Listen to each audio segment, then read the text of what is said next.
முத்து தான் நான் ஒரு போஸ்ட் போட்டிருந்தேன் முத்து பற்றி. எனக்கு முத்து தான் ஃபேவரட் கண்டஸ்டன்ட். டிசி இது முத்து ஃபேமிலி. நான் ப்ரோமோ மட்டும் பார்த்தேன். நான் ட்விட்டரில் ஒரு ட்வீட் போட்டிருந்தேன். இல்லைன்னா அது என்னன்னு தெரியலங்க, எல்லா ஃபேமிலியும் நானும் பார்த்தேன், எனக்கு எதுவுமே ஃபீல் ஆகலைங்க. முத்து ஃபேமிலி வரப்போ மட்டும் எனக்கு ஒரு ஃபீலிங் அந்த மாதிரி. அது என்ன தெரியல. Is very good player. I think he deserves the title. நிஜமாவே your post about Muthu so cute. Yes நிஜமாவே மனசார சொல்ல வேண்டிய ஒரு விஷயம். முத்துக்குமரன் யோஜி ஃபயர் கோட். அண்ட் இன்னொரு விஷயம் என்னன்னா, நான் முத்துக்குமரோட பிஆர்ன்றாங்க. ஏங்க எனக்கு வேற வேலை இல்லையா? நான் நிஜமாவே வந்துட்டு எனக்கு அவங்க கேம் பிளே ரொம்ப பிடிக்கும். அப்படி இருக்க முடியாது. எவ்வளோ பேர் கேமுக்கு உயிரை கொடுத்து ஆடுறவங்க இருக்காங்க. அதை நான் ரொம்ப அப்ரிஷியேட் பண்ணுறேன். எனக்கு முத்து, நான் பிக் பாஸ் வீட்டுக்குள்ள போகிறதுக்கு முன்னாடியே முத்து தான் ஃபேவரட் கண்டஸ்டன்ட்னு சொன்னேன். உள்ள இருக்கும்போது முத்து தான் ஃபேவரட்னு. வெளியே வந்ததுக்கு அப்புறம் ஒரு பிளேயர் கன்சிஸ்டண்டாக அவங்களோட ஒப்பீனியன் எனக்கு மாறவே இல்லைன்னா அது முத்து தான். நீ முத்துக்குமரன் பிஆர் அல்ல, முத்துக்குமரனுக்கு மாம் என்னது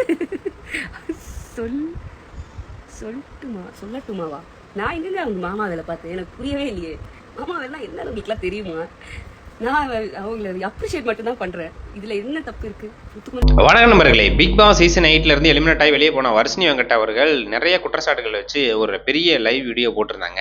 அதுல குறிப்பா வந்து பார்த்தீங்கன்னா முத்துக்குமாரை பத்தி பேசினதான் நம்ம வந்து இப்போ போட்டிருக்கோம். அதுல வந்து பாத்துட்டீங்கன்னா முத்துக்குமார் தான் எனக்கு வந்து பிடிச்ச ஒரு கண்டஸ்டன்ட். நான் பிக் பாஸ்குள்ள போறதுக்கு முன்னாடி பிடிச்ச கண்டஸ்டன்ட் முத்து, பிக் பாஸ்குள்ள இருக்கிறப்பையும் பிடிச்ச கண்டஸ்டன்ட் முத்து, வெளியே வந்ததுக்கு அப்புறம் எனக்கு பிடிச்ச கண்டஸ்டன்ட் முத்து தான் வந்து பாத்தீங்கன்னா கண்டிப்பா டைட்டில் வின் பண்ணுவார் அப்படிங்கிற அப்படியே சொல்லியிருக்காங்க. அவங்க அம்மாவுக்கு கூட பிடிச்ச கண்டஸ்டன்ட் முத்து அருண் அப்படிங்கிற அப்படியே சொல்லியிருக்காங்க. முத்து வந்து கரெக்டா கேம் பிளே பண்ணிட்டு இருக்காங்க. முத்து வந்து தப்பு செஞ்சதை கூட அந்த கேப்டன்சி டாஸ்க்ல வந்து தப்பு பண்ணப்போ கூட நான் வந்து சொல்லியிருந்தேன், இது மாதிரி முத்து பண்ண தப்பு அப்படின்னு சொல்லிட்டு. அதுக்கு வந்து பார்த்தீங்கன்னா சௌந்தர்யா ஃபேன்ஸ்லாம் வந்து கமெண்ட் செக்ஷன்ல என்னை திட்ட ஆரம்பிச்சிட்டாங்க. ஏன் அப்படி பண்றீங்க அப்படின்லாம் சொல்லிட்டு வர்ஷினி வெங்கட் ரொம்ப எமோஷனலா பேசியிருந்தாங்க. அது வந்து பார்த்துட்டீங்கன்னா சௌந்தர்யா ஃபேன்ஸ்லாம் வந்து பிஆர் டீமா ஃபேன்ஸான்னு தெரியல அப்படிங்கிற அப்படின்னு சொல்லி தான் அதில் வந்து பதிவு பண்ணியிருக்காங்க. முத்துவுக்கு மாமா வேலை பார்க்குறேன், நான் பிஆர் முத்துவுக்கு அப்படிங்கிற அப்படிலாம் கமெண்ட் பண்றாங்க. அப்புறம் ஒரு கேம் பிளே பண்றாரு, அவர் வந்து அப்ரிசியேட் தான் பண்றேன். அப்படி இருக்கும்போது ஏப்பா அந்த மாதிரி வந்து கதறீங்க, ஏன் அந்த மாதிரி திட்டுறீங்க அப்படின்னு சொல்லிட்டு வர்ஷினி வெங்கட் அவர்கள் வந்து கேள்வியா கேட்டிருக்காங்க. குறிப்பா சொன்னோம் அப்படின்னா முத்து தான் கரெக்டா கேம் பிளே பண்ணிட்டு வந்துட்டு இருக்காரு. அவர் வந்து அந்த பணப்பெட்டி எல்லாம் எடுத்துடக்கூடாது. கண்டிப்பா கடைசி வரல இருந்தார் அப்படின்னா டைட்டில் வின்னர் நம்ம முத்து அப்படிங்கிறது ஆணித்தரமா தெரியுது.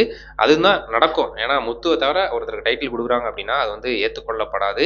ஏன்னா இந்த 83 நாள் கேம் பிளே பண்ணதில் முத்துவை தவிர வேற யாருமே பெஸ்ட்டாக பண்ணல அப்படிங்கிறப்பலாம் தோணுது. பண்ணியிருக்காங்க, விளையாண்டுருக்காங்க. அப்படிங்கும்போது அதெல்லாம் வந்து ஒருபடி மேலே இருக்கிறது நம்ம முத்தவர்கள் தான். ஸோ முத்து தான் டைட்டில் வின் பண்ணுவார் அப்படின்னு சொல்லிட்டு வர்ஷினி வெங்கட்டும் எதிர்பார்த்து காத்துட்டு இருக்காங்க. நிறைய பேர் பிக் பாஸ் ஹவுஸ்ல இருந்து எலிமினேட் ஆகி வெளியே வந்தவங்களும் சொல்லிட்டு இருக்காங்க.